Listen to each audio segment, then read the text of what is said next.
The Empire State, one of the most lived-in states in the entire American Union, birthed back in the days of the 13 colonies. New York State has a history worth exploring.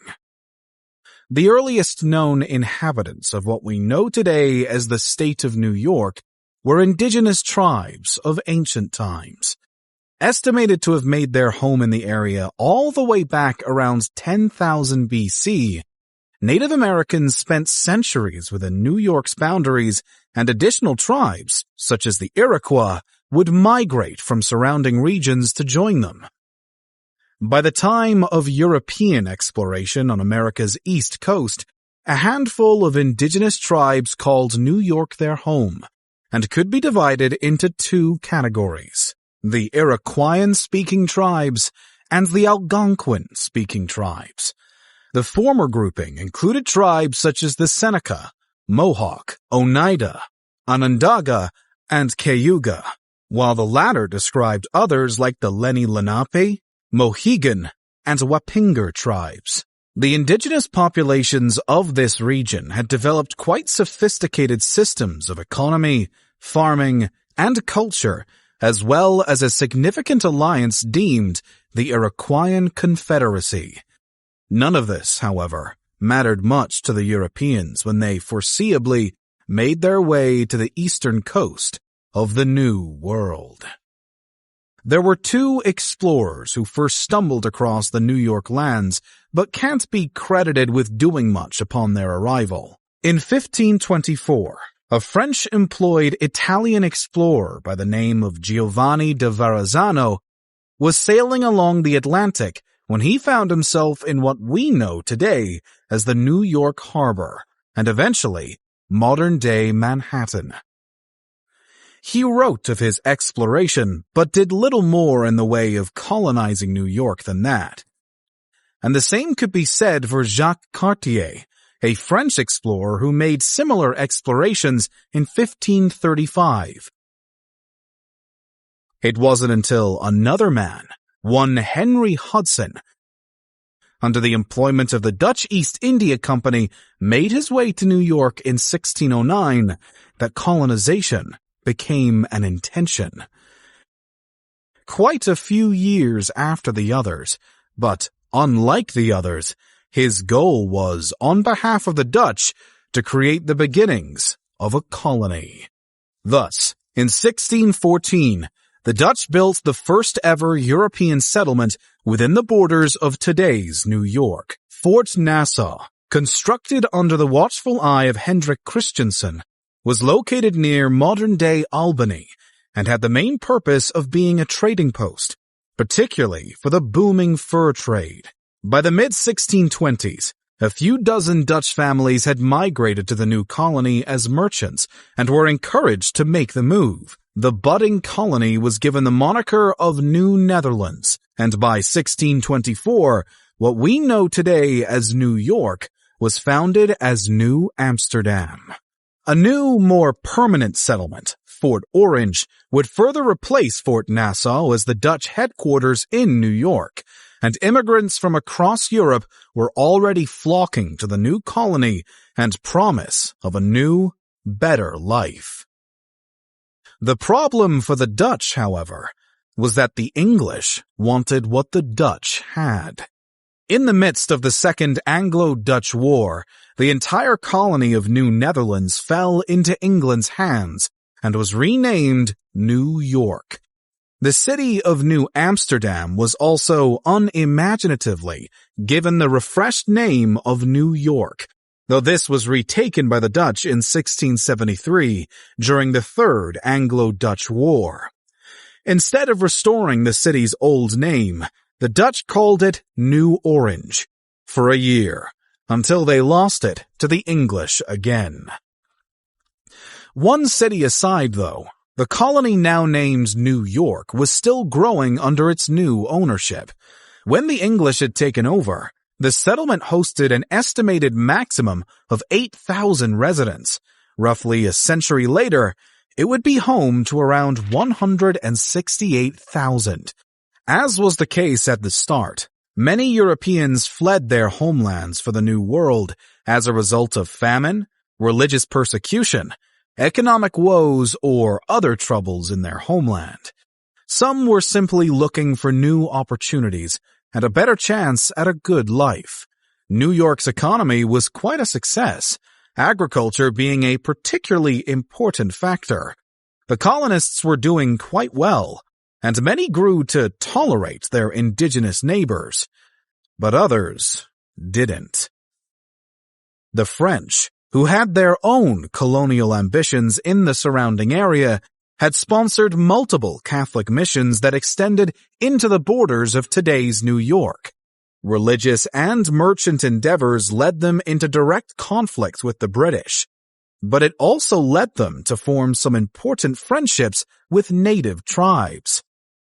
Tensions eventually boiled over into the French and Indian War, which saw the indigenous fight alongside both the Brits and the French, and an eventual British victory leading to the loss of France's territory on New York soil in 1763.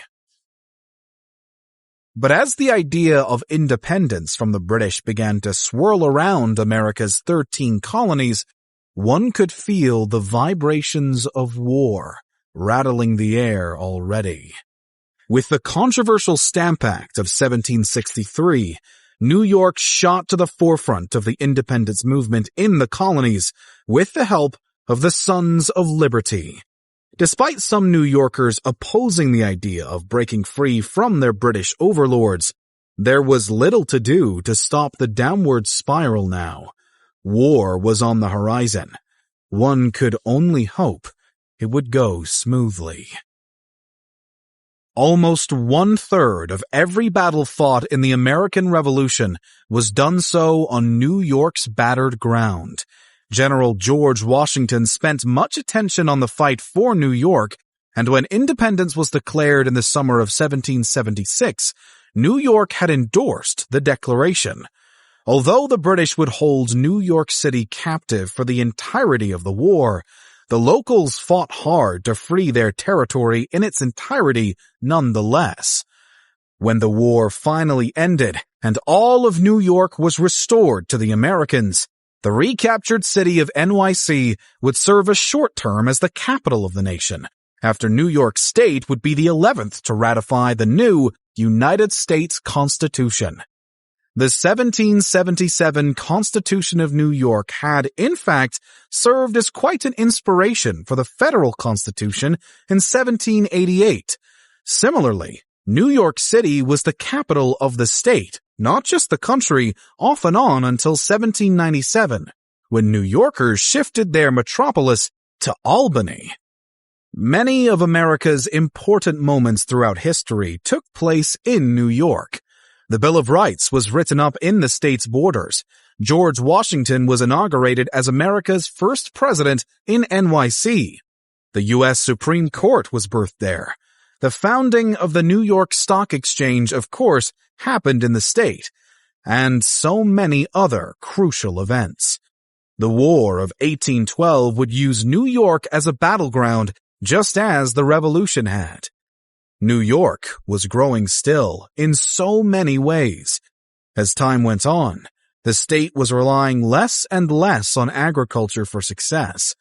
New transportation creations involving steamboats and trains made New York a convenient place for travel, and the opening of the Erie Canal added another boost of attraction.